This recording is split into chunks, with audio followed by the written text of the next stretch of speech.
సమంత, శోభిత ధూళిపాళ్ల పేరు సోషల్ మీడియాలో ఎప్పటికీ నాన్ స్టాప్గా ట్రెండ్ అవుతూనే ఉంటాయి. ఎందుకంటే వీళ్ళిద్దరూ పాన్ ఇండియన్ రేంజ్ హీరోయిన్లు. దానికి తోడు వీళ్ళిద్దరూ నాగచైతన్యకి సంబంధించిన వాళ్ళు కాబట్టి.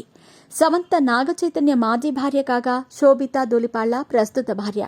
సోషల్ మీడియాలో ఇప్పటికీ నాగచైతన్య, సమంత గురించి రోజు ఏదో ఒక వార్త వస్తూనే ఉంటుంది. వీళ్లకు సంబంధించిన వార్తలు ఎన్ని వచ్చినా జనాలు చూసేందుకు ఆసక్తి చూపిస్తారు. వారిలో ఉన్న ఆ ఆసక్తిని గమనించి యూట్యూబ్ ఛానల్స్ రకరకాల కథనాలను ప్రచారం చేస్తూ డబ్బులు పోగు చేసుకుంటూ ఉంటాయి. సమంత ఇలాంటి ఫేక్ ప్రచారాలపై అసహనం వ్యక్తం చేసి పోలీస్ కేసు కూడా వేసింది. అయినప్పటికీ ఆమెపై కథనాలు రావటం ఆగకపోవటంతో ఇక పట్టించుకోవటం మానేసింది. బిజీగా గడుపుతున్న లైఫ్ లో చిన్న బ్రేక్ తీసుకుని ఎంజాయ్ చేయాలి అనుకుంటున్నారా? అయితే వెంటనే ఆర్వీ వెకేషన్స్ ప్రైవేట్ లిమిటెడ్ ని సంప్రదించండి. మరిన్ని డీటెయిల్స్ కోసం సంప్రదించండి 7997979960. ఇదంతా పక్కన పెడితే సమంత, శోభిత బద్ద శత్రువులనే కథనం కూడా చాలా కాలం నుండి ప్రచారం అవుతుంది. అయితే అందులో ఎలాంటి నిజం లేదట. ఒకప్పుడు శోభిత సమంతకి మంచి స్నేహితురాలట. ఇద్దరూ కలిసి పలు యాడ్స్లో కూడా నటించారు.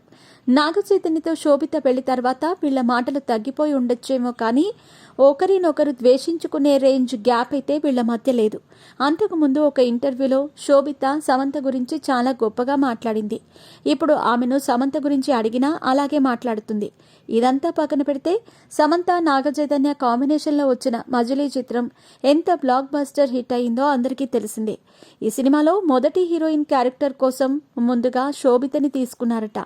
ఆమెతో పలు సన్నివేశాలను కూడా చిత్రీకరించారు. కానీ కొన్ని అనుకోని కారణాల వల్ల ఆమెని ఆ చిత్రం నుంచి తప్పించాల్సి వచ్చిందట. ఆమెకు బదులుగా దివ్యాంశ కౌశిక్ని తీసుకున్నారు. అంతకు ముందే బాలీవుడ్లో వీళ్ళిద్దరూ కలిసి పలు కమర్షియల్ యాడ్స్లో నటించారు.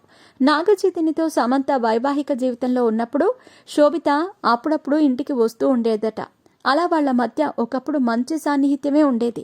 ప్రస్తుతం సమంత పాన్ ఇండియా లెవెల్లో ఎలాంటి క్రేజ్తో ముందుకు దూసుకుపోతుందో మనమంతా చూస్తూనే ఉన్నాం. శోభితకి బాలీవుడ్లో మంచి క్రేజ్ ఉంది, కానీ టాలీవుడ్లో మాత్రం పెద్దగా లేదు. ఎందుకంటే ఆమె తెలుగులో ఇప్పటి వరకు గూఢచారి, మేజర్ వంటి సినిమాలు మాత్రమే చేసింది. సోషల్ మీడియాలో మాత్రం ఈమెకు మంచి క్రేజ్ ఉంది.